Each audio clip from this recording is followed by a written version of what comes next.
I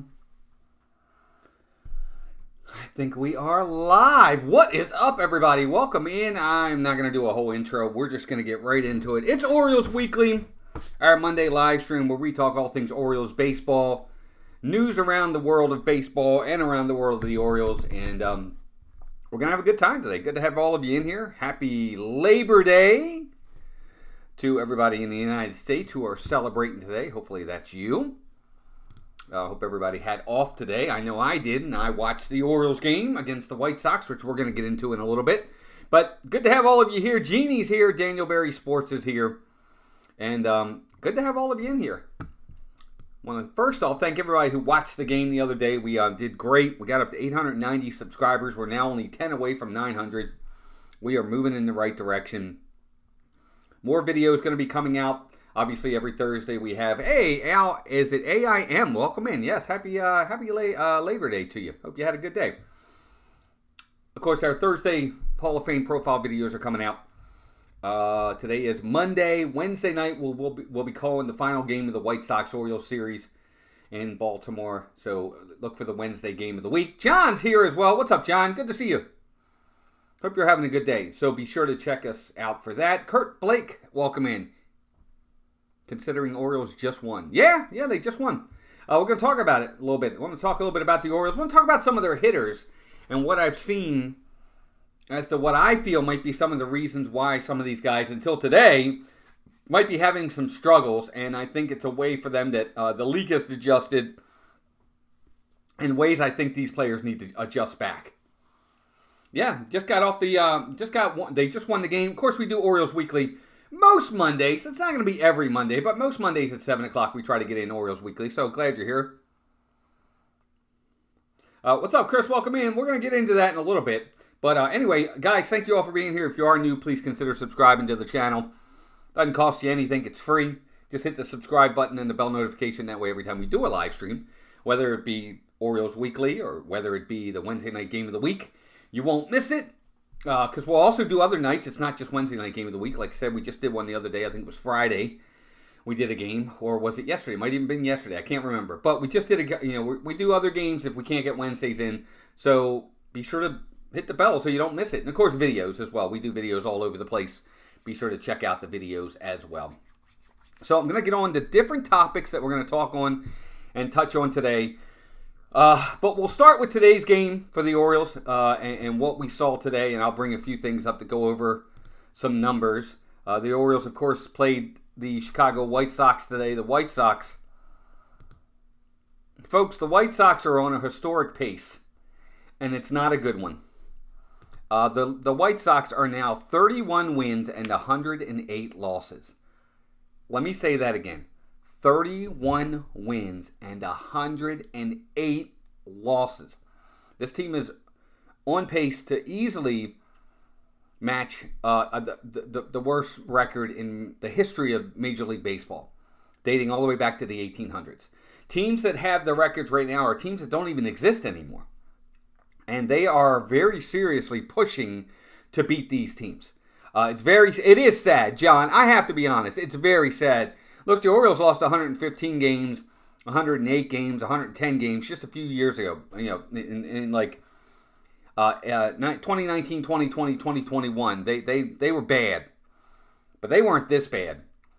And I think it's sad. I think it's really bad. It's really sad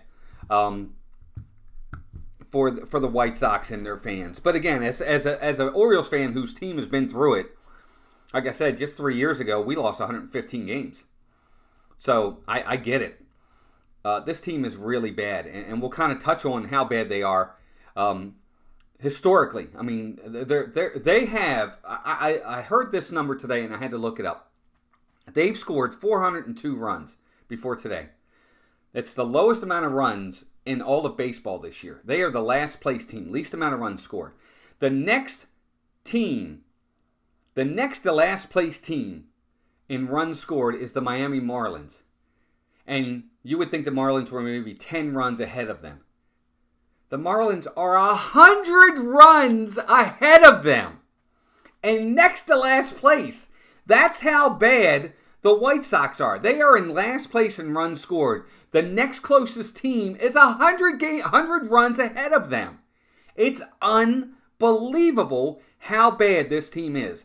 I think they're next to last in pitching, team pitching or last in pitching. They lost 10 games in a row 3 times this year. And remember, they had the 21-game losing streak. Just historically bad baseball this year. And luckily for the Orioles, it did not end today. Although I got to admit, today's game for the Orioles, we're going to do our White Sox Orioles recap first. We're going to talk about that first. I'm going to pull up the box score for today's game, and we'll go over the box score. So here's the box score for today's game. I'm going to see if I can pull that back up. Sorry, let me get that out of there. I'm going to pull that back up. I'm trying to get this so I want to pull it down here a little bit. I'll cover myself up. At the Orioles today, Gunnar Henderson had 1 hit, but he did have 3 RBIs. He had a walk. He had a run scored. Rutschman, better day, 2 for 5 with a run scored, an RBI, and a walk. Ryan O'Hearn, 2 hits, a run scored, and a walk. Santander, 1 hit. Kowser, 2 hits and 2 runs scored. Mullins, 3 for 6. He had a big day. He had a home run. Gunner's hit was a home run, leadoff home run in the first inning, but he did have 2 other RBIs. Austin Slater had a big day. He went 3 for 4, 3 RBIs and 2 runs scored. Jackson Holiday had 2 hits, almost had a home run, and Emmanuel Rivera had 2 hits. The Orioles totaled 18 hits, 13 runs, and they won the game 13-3 today. But like Melissa Mousetalk, there's my wife. She's in here. Hey, dear. The thing about today's game was they won 13-3. They could have easily won that game 20-3. They left 16 men on base today. Early on in the game, the Orioles looked like the same old Orioles we had been seeing. They had first and third, first and second, second and third in the first, second, and third innings, and pushed 1 run or no runs across. Strikeout, pop out, end the inning. They get 1 run or no runs. They were allowing, for a while there, Chicago to stay in the game. Late, they pulled away. They made it a laugher late in the game. But into like the 5th inning, it was only 3-2. It was very manageable for the White Sox to possibly pull this game out. But the Orioles started later in the game. I think they went 7 for 16 with runners in scoring position and pulled away and made it a laugher. And to be honest with you, I have to admit it. It should be. You're facing a team that has 107 losses. You have the second best record, if not the best record in the American League, behind the Yankees, or at least the most wins now in the American League. You should beat that team, and you should beat them bad. They have little to no talent on that team, and the Orioles should be beating them. And they did, and they ultimately did. And I said it, and I'll say it again right now. They should sweep this team. They're at home. Corbin Burns pitched today. They've got Albert Suarez, who's been a lifesaver for them, pitching tomorrow. And then I think it's tomorrow.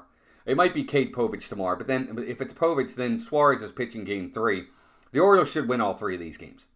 This team is not an offensive juggernaut at all. They don't even have anybody in the lineup that scares me. And the Orioles should win this series. They really should win this series. Hands down. That's how bad that team is. The other numbers I wanted to go over with you were the numbers for Corbin Burns. I'll give you his numbers. Burns, of course, went 5 innings, 6 hits, 2 runs, 1 earned, 1 walk, 4 Ks. But he struggled early. Again, Burns gave up a run early in the first inning, I think it was. They were down 1-0, and then it was 2-0, and then it was 3-2 the Orioles, and of course then they never looked back. But Burns, he's been a couple of hits were bloops that fell in, but he's not getting ahead in counts. As you can see, Aiken came in, did really, really well. Cole Irvin gave up 1 run, but he got a 3-inning save. How often do you see a 3-inning save?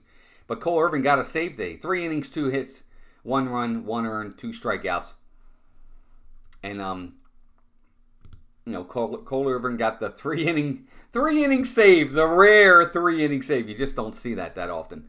But I think with Burnsy, what I noticed with him today is he's not like, I'll give you, even though he pitched well enough, I'll give you a contrast. You had Eflin, who yesterday had a perfect game into the 6th inning, was strike 1, strike 2 on every hitter yesterday. Every hitter against the Rockies. He was phenomenal. He was ahead in the count all day long. The numbers, if you look at just the numbers, you would think, oh, Corbin Burnes pitched really well. But he was behind. He got out of jams for the first 4 innings. They had base runners all over the bases, too. They really did. They had first and second, first and third, first and second. And that was because he was getting behind in the counts. They were fastball counts. They were looking for pitches, and he left pitches out over the plate. And they were getting base hits. Kelsey Elizabeth, welcome in, dear. Good to see you.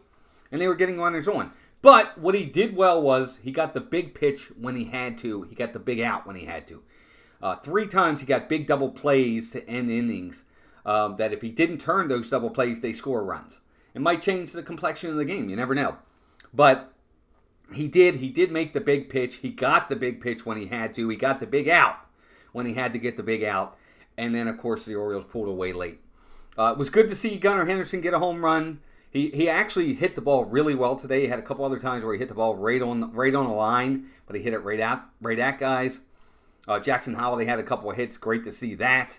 Adley Rutschman had a couple hits. He also had a couple other balls where he walked, and then he had another at bat where he hit one on the line as well. If we can get those 2 guys really going on top of everyone else, it could be a really fun month of September for the Orioles. But anyway, today's game, big win for the Orioles. Yankees don't play till tonight. They're in Texas, I think, to play the Rangers. Garrett Cole's pitching for the Yankees tonight against Mark Leiter's son. I think it's Mark Leiter's son. It might be Al Leiter's son. But anyway, in Texas, I think the Yankees should be okay there. So I think at the end of the day, you never know. It is Texas is the world champs. They're terrible this year, but you never know. But hopefully if the Yankees lose, then the Orioles are back in first place by a half game. So it could be a good night for the Orioles if they can get the win today. I don't know what the Red Sox did. Let's take a look and see real fast, see how the Red Sox are doing. Twins are losing to the Rays already. Red Sox and Mets are about to start, so they haven't even started yet either. Guardians, they won 4-2 over Kansas City a little bit earlier today as well. So, again, big day for the Orioles. They got a big win over the White Sox. Again, I personally, if they don't sweep this series, I'm going to be very disappointed. Very disappointed if they don't sweep this series. And I know that's saying a lot, and people will say, look, even a 100-win team has to lose 62 times. I get it. Not against this team. They're bad. They are really bad. Really bad. I just couldn't believe how bad they were today. The Orioles just punched them in the mouth. Even though the Orioles were down early and kept making outs and running at them, throwing balls away. They had 2 errors. Ryan O'Hearn had an error. Rutschman had a throwing error, threw the ball in the center field. But they kept getting out of it, and those guys just couldn't do anything. And offensively, pitching-wise, Colorado was terrible. They should have won today 20-3. They really should have. The Orioles won 13-3, but they had so many chances. But now I'm rambling. But let's get on. I want to talk about schedules, and I want to go over the Orioles schedule with you guys. And I have a whole video on this too that I just posted the other day. And I think it's important because it sets up really nicely for the Orioles in a couple ways in September. For as much as they've struggled in July and August, and they did. They were under 500 in July and they were under 500 in August. But when you look at their schedule, the rest of the way, they have a very favorable schedule. Of course, they just got done the series against the Rockies, Colorado. And from that series, they won 2 out of 3. And then from there, they're going to go from Colorado. They're going to go, obviously, now they're playing the White Sox for a 3-game set. They should win 3 out of 3 there. Hey, thanks for the likes, guys. We already got 15. I appreciate that. They really should. They should win all 3 there. And then after they're done with the White Sox, they go. They have Tampa Bay starting Friday night. They're off Thursday. They have Tampa Bay on Friday night. Tampa Bay's under 500 now, I think, if I'm not mistaken. And then they go to Boston, and then they go to Detroit, and then they are home to San Francisco, and then they're home to Detroit again. All of those games are very winnable. All of them are very winnable games. No reason why they shouldn't win. Oop. All those games. Or a lot of them. I said it in my video, and if you guys watch the video, you'll see it, and I say it right in there. There's no reason the Orioles can't go 15-6 in that stretch of 21 games. Victor, what's up? Welcome in, bud. Good to see you. You know, they really have a very favorable schedule. They have the second easiest schedule remaining in September. Second easiest. The Yankees have like this 26th easiest schedule. So what's that? Like the 4th or 5th hardest the rest of the way. So things are set up really nicely for the Orioles the rest of the way. Again, you've got teams like Boston, who the Orioles have played well against. Even though they're over 500, the Orioles have played well against them. Tampa Bay is under 500. Detroit's around 500, but a beatable team. San Francisco is around 500, but a beatable team. No reason the Orioles can't win these games, in any of these games. And they should win all of these series. And I hate to say that, and I know that, you know, I think I'm counting my eggs before they hatch. But you look at the Tampa Bay is one of the teams they face. 67 and 69. They're 2 games under 500. Then they play Detroit. Detroit is 2 games over. They're 70 and 68. 2 games over 500. So a very 500 mediocre team. They're not great. They're not bad. They're mediocre. We get 6 games against them. And then they have to go out and play. They have to play San Francisco at home. They're 2 games under 500. They very mediocre sub 500 team there. And then they have Boston. Boston's 3 games over 500. 70 and 67. 3 games over 500. And the Orioles play them well. Very mediocre teams for the next 21 games that the Orioles have. Gloria Thibodeau, welcome in. Good to see you, Gloria. Thanks for being here. So I think this is a very important stretch for the O's where they can make a huge run at winning the American League East and maybe even the best record in the American League and getting that first round bye and home field advantage throughout. And I think that's a big deal for them. It wasn't last year. You know, they faced Texas at home. They lost the first 2. They went down to Texas. They got eliminated. But this is a wiser, older, more experienced team now that understands October. The majority of the guys that are in that locker room right now were there last year or have experience. Corbin Burns has playoff experience. Zach Eflin has playoff experience.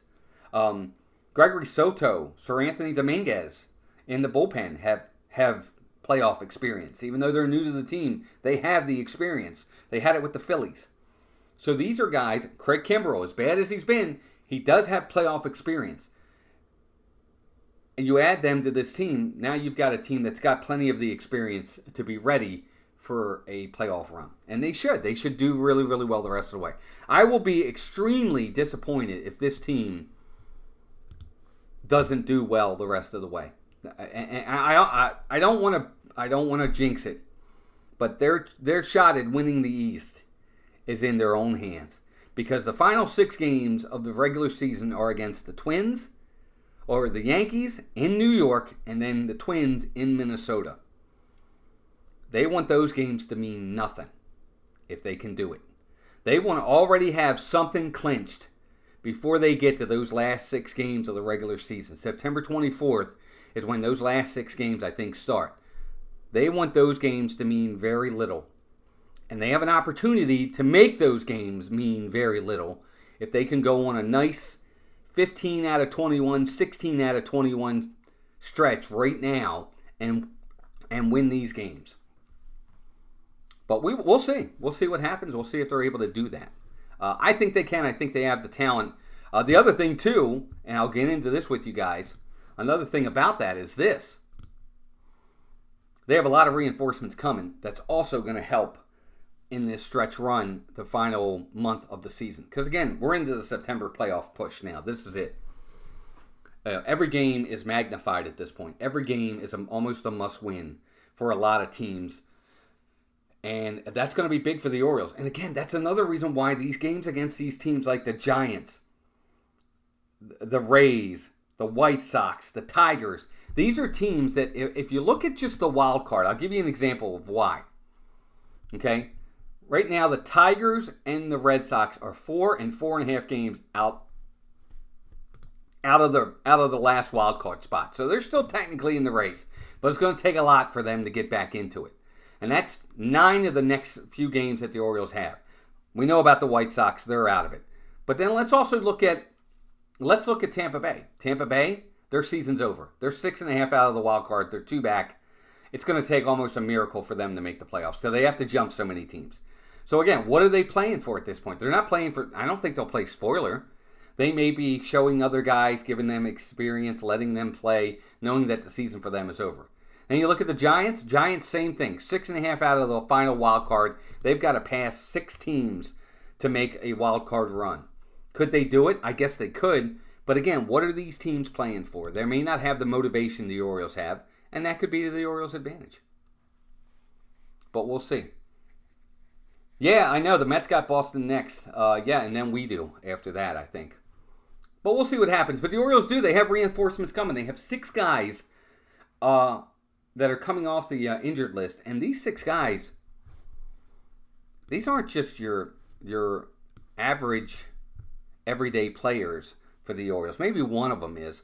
But 5 of the 6 guys that possibly could be coming off the injured list for the Orioles are huge, important pieces to the Orioles roster. So the first guy is probably the least important, although he had been playing really well for the Orioles, is Ramon Arias. He is on the injured list. He rolled his ankle the other night. It's sprained. He's on the 10-day IL. He'll probably be on there till the end of September, but he'll be back at some point. He's been a contributor. They're going to get Ryan Mountcastle back really, really soon. Mountie is very good defensively at first base. He's not having the offensive season I think he'd like to have, but he will be an upgrade over Emmanuel Rivera and Ryan O'Hearn at first base. Jacob Webb, who's been huge for the Orioles, will be back. He's posted like an ERA of right around 3 or just under 3. He's gotten a lot of big outs for the Orioles in the bullpen. He's going to be a huge help. Danny Colomb is finally going to be back at the end of September. He's a huge left-handed guy in high-leverage situations for the Orioles that can get both lefties and righties out. Picktown Sports, welcome in. Good to see you. We're doing well. Hope you are. And then the other 2 guys, and these are probably the 2 biggest of all of them. We're going to get Grayson Rodriguez back, who's basically our number 2 guy in the rotation right now. We're going to get him back in the rotation. And then, of course, we're going to get Jordan Westburg back in the lineup. Those 2 are the super, super important guys that we're going to get back that are going to be huge helps to this team. Grayson Rodriguez, you slot him in behind Corbin Burns. You've got Corbin Burns, Grayson Rodriguez, and Zach Eflin going into the playoffs. That's a really good 1-2-3 punch, folks.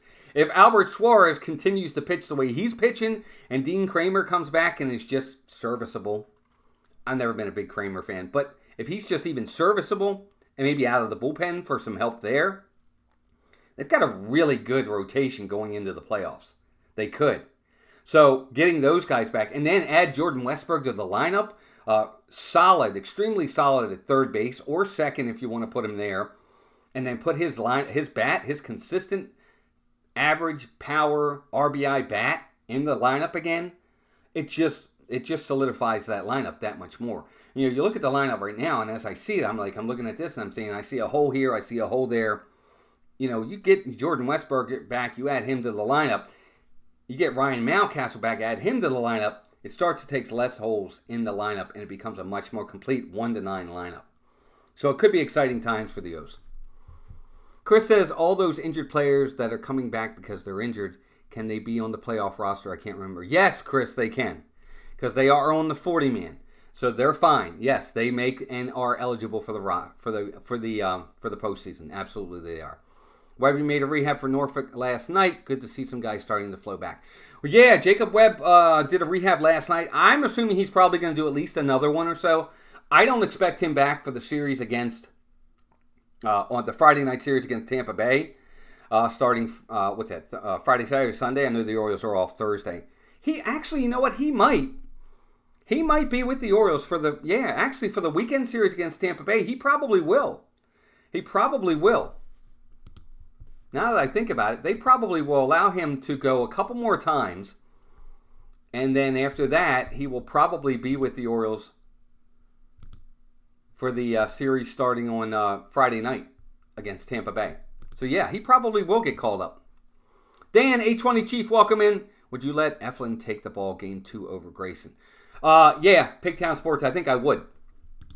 Right now, I think I would. I think I would push Grayson. I think I would push Grayson to number 3. I would. I think Eflin has proven himself. First off, he's got playoff experience. I know Grayson does now as well.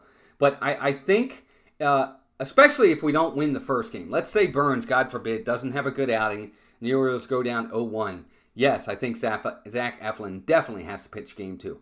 But if we win game 1, look, I don't think it matters either way. In my opinion, I think that unless let's see how the rest of September goes. But if Zach Eflin is still pitching the way he's been his first 5 starts with the Orioles, as good as he's been, why not? Why not? That's my opinion. Unless, you know what? The more I think about that, Pigtown Sports, let's look at it like this. Game 1, if the Orioles win the East, and they win home field advantage, game 1 and 2 are going to be at home. I think you'd rather have Grayson pitch a home game than an away game. I think Zach Eflin on the road is going to have better composure in any case that we might do that. So, yeah, I think I do give. It's a hard one, man. I don't know. That's why I'm not a manager in Major League Baseball. Because I could see him going either way with that. You win game 1. You know, do you want to really go up 2-0 and throw Eflin out there? But what if Eflin loses and then you got to go on the road for game 3? And now in a 1-1 series, you're putting that kind of pressure on Grayson in game 3? Or do you want to give Grayson game 2 at home? Possibly give him, a little bit less pressure. He'll have the home field advantage. He'll have the home crowd on his side. I could see it going either way. I don't think they go wrong either way. But probably you want Grayson to pitch game 2 only because it's a home game. Hey, Laura, welcome in. I think Grayson actually is probably going to start a rehab next week. I really do. I think he'll start rehab next week. Victor says, stupid question because we all want our teams to always win it all, but is it World Series or bust? No, I don't think it's World Series or bust. Pardon me. Although I did pick them to go to the World Series this year. I did say it. And actually next week, we'll talk about next week's show in a minute. I don't think so, Victor. I actually think, with all the injuries that they have, I think they're really set up well for next year.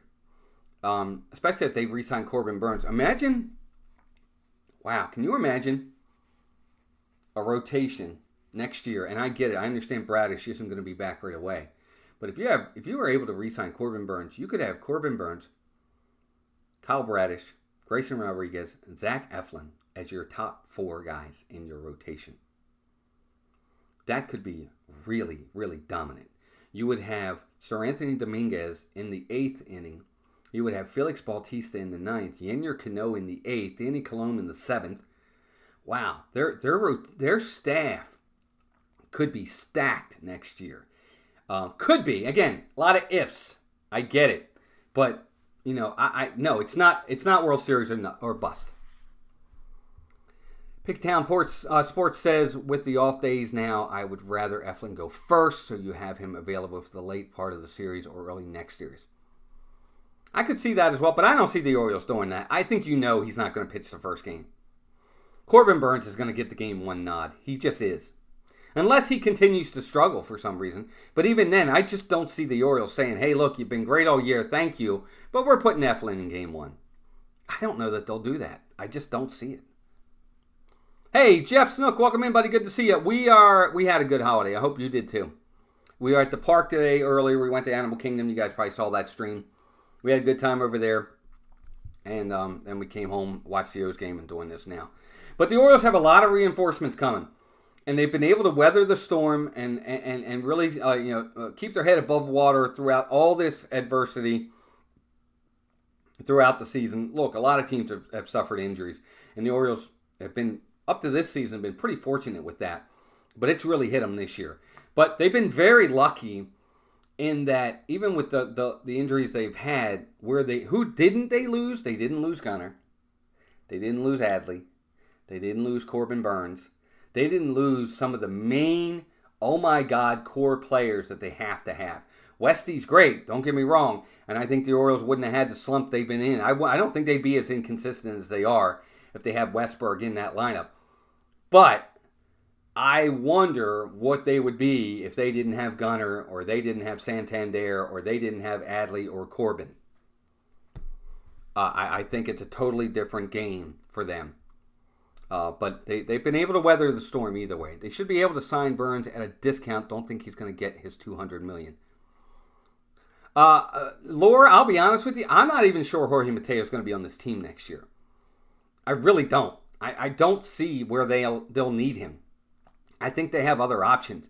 I don't think Jorge Mateo comes back. Well, he might get a spring invite, but I think he'll have to earn his way on. I don't know that he's back with this team. They should be able to sign Burns at a discount. Don't think he's going to make the $200 million. I don't know, Jeff. I don't know. I look, if they gave him $30 million a year, and if they said here's $35 million, let's say 30, give him a 30-year, $5 million, 5-year contract, 30 million a year. What's that? 150? Doesn't sound like a lot, right? He probably wants more than that. All right, then give him 40 a year at 5 years. I wouldn't give him anything more than a 5-year deal. If he wants a 7-year, 8-year deal, then let him go somewhere else. He's only 29. He's 29. But if he wants a 7 or 8-year deal, I don't know that I'm going to sign him for that, unless it's less annually. I'd give him more annually for less years. So what I would say to him is, here's a 5-year deal at $40 million with the club option, with the player option after 3. So in other words, we'd get 3 more years with him, right in our core prime time when all these kids are hitting their prime. We would get Corbin Burns for those 3. If he wants to opt out after the 3, he can do it. I'd even give him the player option. 5-year contract, 40 a year. What's that? $200 million a year for 5 years? Doesn't sound like a lot, but that's what I would give him. 40, 80, 121, 60, 200. 200 for 5 years, 3 years guaranteed, club player option after year 3. So if he wants to opt out after 3 years, he can. That's what I would give him. But what do I know? That's why I'm doing this and not sitting with the Orioles. I just don't see, I agree. I don't see anybody giving him a 7, 8, 9-year deal worth that kind of money. I'm going to look something up right now. We'll look at the players that are making the most money in Major League Baseball right now. So right now, obviously, Shohei Ohtani, $70 million. Justin Verlander's making $43 million a year. $43 million. Max Scherzer's making $43 million. That right there should tell you why you don't sign guys to long-term deals like that. Both Justin Verlander and Max Scherzer, who have been nothing this year and were not much last year, are making $43 million a year. Garrett Cole's making $36. Jacob deGrom. Remember Jacob deGrom with the Rangers? He's making $37 million. And those are all the pitchers that are making the money they're making. Mike Trout's making $35. Anthony Rendon, $35. Steven Strasburg is retired, and he's making $35. And that's, the rest of these guys. Tyler Glasnow is making $27. That's why I'm saying I would give him a short-term deal at $40 a year. I'd say, look, here's $40 million for 5. You can opt out after 3 if you want. I don't know who's going to replace him. That's to be determined, Laura. It's a good question, but I don't know. The Orioles have options. They have Grayson. Kate Povich will continue to grow. I think they're hoping for him to be a middle of the rotation, maybe even top of the rotation guy. You never know. I think Povich has the stuff. I just don't know if he has the command, but we'll see. But that's what I think. Exactly. All those names have not lived up to their money. Exactly, and that's what I'm saying. And I think that's one of the things that a lot of these teams are going to see. I mean, look at Jordan Montgomery. Look, I hate to say I told you so, but I said it. Everybody said the Orioles should have signed Jordan Montgomery. Sign Montgomery, we need a pitcher. I was like, he's terrible. He's not good. You got to look at his history. Look at the history of the player. He had a good postseason last year, and they won the World Series. But you got to look at the long-term options on these guys. Don't have blinders. You got to look at the whole thing. Now, if you look at the entire product of a Corbin Burns, very impressive. So that's why I say he can get his 40, but I'm giving it to him for a limited time. Even if if you give him 40 and he's good for 3 years, even if he's bad the last 2 years, it's only 2 years you have that contract albatross on, and maybe even you trade him if you have to, and you can maybe get rid of the contract. I think a 5-year, $40 million a year at $200 million is a good deal for him. I think it's a good deal for the Orioles. I think you can give him a player option after 3, and if he's pitching well enough, if he's been dominant for the Orioles for those 3 seasons, that probably is good news for the Orioles. They're probably still winning, maybe winning championships. And then if he wants to opt out after 3, God bless him. Go do it. We got what we wanted from you anyway.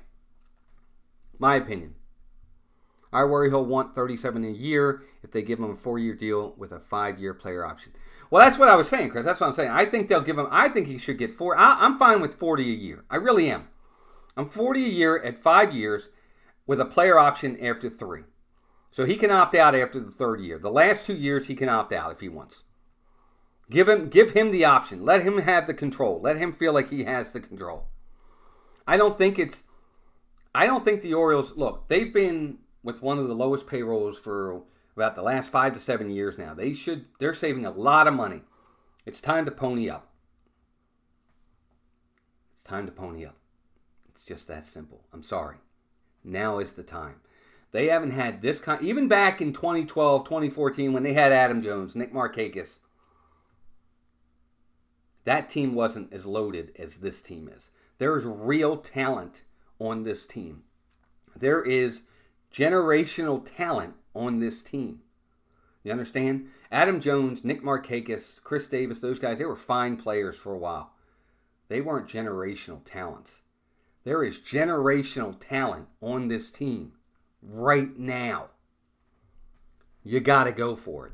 They got to pay. Give him 40 a year and go get it. I'm serious. I am totally serious about this. I might have missed it, but who out of the 5 coming back is the most important? Well, I think of the 5 coming back, Grayson Rodriguez is probably the most important. It really solidifies the rotation with Jordan Westburg probably 1A. I think Danny Colome is going to be a big piece back in this lineup as well. But I'd say Grayson's the biggest addition to get back, with Jordan Westburg right there, kind of like 1 and 1A. Give him fewer years with more per annual. I agree, and that's why I'm saying I think I can't give him more than 5 years. I just can't. But he'll have stability, okay? And I know he's a West Coast guy. That hurts the Orioles. That's the one thing that does hurt them. He is a West Coast guy. But if they can get him to take 5 years and say, look, I get it, you're a West Coast guy. Here's a 5-year deal. If things aren't going well, you can opt out after 3. But if things are going great and you think you can make more money after 3 years, you can opt out. Go ahead. If things aren't going well, at least you have the stability of knowing that for the next 5 years, you're going to make this kind of money. And then, you're in 5 years, you'll be 34. You can go out and get another contract. That's the other thing. If he does for 5 years, he can still go out. Even if he opts out after 3, he'll be 32, and he's opting out. He'll still be pretty much in the prime of his career. I don't know. I think that's the deal they should do. Just my opinion. Yeah, and that's the thing, Chris. You have to get a ring. That's the thing. Is the whole point of this is with the assumption that the Orioles are going to be a perennial World Series contender for the next 5 to 10 years. Because all of these guys are all in their first, second, maybe 3rd years most. And they've got the next 5, 6, 7 years with most of these guys on this team. Gunnar, Adley, Jackson Holliday, Colton Cowser, Jordan Westburg, Felix Bautista, Kyle Bradish, Grayson Rodriguez, all of those guys. And I'm sure there's more. Kobe Mayo. Don't forget about Mayo. He's coming. Keston Kjerstad's coming. I'm still so ticked that they hit him in the head. It's really hurt him. Those guys. Samuel Basayo's coming. Vance Honeycutt is coming. They have talent overflowing coming. They should be contenders for the next 7 to 10 years. Period. And this is what but you have to spend to win. Say what you want about Tampa Bay not spending money, okay, and always being able to develop players. How many World Series have they won? 0. End of story. It's that simple. I don't care. Moneyball, Oakland. Everybody always makes a big deal about the whole Billy Bean Moneyball thing. What did he win? Nothing. He didn't win. He didn't win. They didn't win the World Series. Period. End of story. You have to pay to win. Somewhat. It's got to be a combination of both. I mean, even the Yankees, they haven't won in a long time because they can't develop. They're not developing players. They're Aaron Judge, but other than him, Volpe's been a disappointment. They're not developing players. Garrett Cole, Juan Soto, those guys, they're outsiders coming in. They're free agents. They're guys they traded for. It's not the same. Jeff, he's not listening to me. Nobody is. Got to move the chips to the middle of the table. Yeah, Chris, I agree. You need a mixture of youth and vets. Well, you do, Victor, but ultimately youth becomes the veterans, right? I mean, ultimately, Adley Rutschman, this is his third year in the league now. Next year he'll be in year 4. Gunnar will be in year 3. Those guys are no longer what I call youth players, but they're becoming the veterans. But I agree with you, and I think the Orioles have a good mixture of that. Cedric Mullins is a vet. Ryan O'Hearn is a vet. Corbin Burns is a vet. Who am I missing? James McCann is a vet. Those are veterans. All those guys. Anthony Santander is a veteran.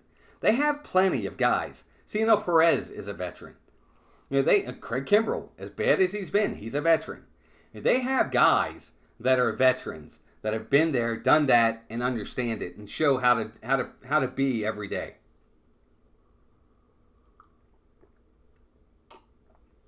So we'll see. Lots of reinforcements coming for the Orioles. It'll be nice to see them trickle in. Let's just hope they can stay healthy the rest of the way. They lost Kramer and Urias the other night. I think Kramer's going to be okay. I don't think he's going to make his next start. He's got this huge contusion on his arm right here. But I think I don't think they're going to DL him. I don't think they'll put him on the injured list. I just think he'll miss one start. They'll give somebody a spot start. So last thing I want to talk about is I want to talk a little bit about Orioles hitters. But I'm gonna go a couple different players on this. I'm gonna focus on 2 or 3 guys, and I think part of the reason why the Orioles have had struggles and what I see from watching the games, because as someone who watches the games, I watch every pitch. Okay, I watch the pitches, I watch the situations, I watch the circumstances, I watch. Different situations call for different types of at-bats, different types of pitch selections, where pitches are going to be thrown, things of that nature. So circumstances, situational hitting means something to me. That's part of the game that I thoroughly enjoy. Okay, people say baseball is boring. I've never thought it was boring. I think there's something to see with every single at-bat. So I'm going to hone in on 3 guys that have struggled in some way, shape, or form, and why I feel their struggles have been constant for a while, and how they can get out of it, in my opinion. And they're going to be 3 young guys, and it's going to be Jackson Holliday, it's going to be Adley Rutschman, and Jackson Holliday. And what I've seen from them, and where their success comes in, and where they're not being successful, where the opportunities are. And Jackson and Gunnar are kind of going to be lumped together here. Jackson Holliday and Gunnar Henderson are 2 of the guys that I've talked about that I feel are going to be generational talents. I really do. These are guys that are going to be generational talents. But they're young, and they have to adjust in this league. Baseball is a game of adjustments throughout your entire career. You adjust to the league will adjust to you. You then have to adjust back again. They will learn your tendencies. You have to learn a pitcher's tendencies. Pitchers are learning that with Gunnar and Jackson Holliday, away. They are pitching them away. Saw it today. Guy for Chicago White Sox that started. He tried to go in on Gunnar Henderson, up and in, first inning, 95-mile-an-hour fastball. He got the bad head out. He's quick inside. Hits the ball 425 feet, home run. You can't pitch him in. You have to pitch him away. The problem is with Gunnar, same thing for Jackson Holliday, but today was better for them. Jackson Holliday, when he hit his first home run, it was a grand slam. Where was the ball? The ball was up and in. He turned on it, hit it 440 feet onto Utah Street for a grand slam. When they pitch those guys away, where Gunnar and Jackson Holliday have the issues are they try to pull too much. They try to pull off on the ball. They're not keeping the bat through the zone long enough and going with the pitch. If they're pitching you away, sometimes you have to just go with what they give you and just hit it the other way. It's not going to be a grand slam. It's not going to be a home run. It may only be a double in the gap. It may only be a single. But it's still a hit. And they're not doing that. They're trying to pull off on the ball. And by doing that, they're rolling over and they're hitting weak ground balls. And they're getting out. Or they're striking out on balls away, fastballs away. They're not trying to just go with the pitch. They're trying to pull it.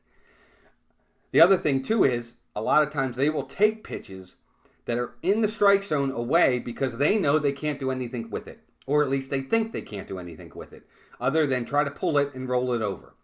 If they just go with the pitch, even if you foul it off with 2 strikes, if it's low and away and it's in the zone, you've got to go after that pitch and at least take a defensive swing to keep the at-bat alive.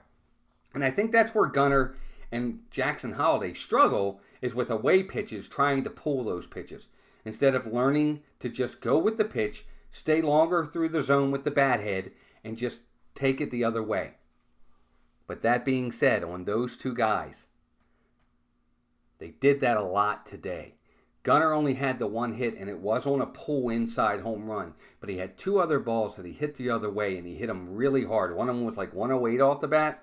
The other one was like 107 off the bat. One of them was a line drive right at the third baseman. If he doesn't catch it, it's a double down the left field line. The other one was a long fly ball to left field on a line that the left fielder caught. He hit it right at him. But they were good at bats. Same thing with Jackson Holliday. His double was a double to left center field, almost into the bullpen. That's opposite field power, folks.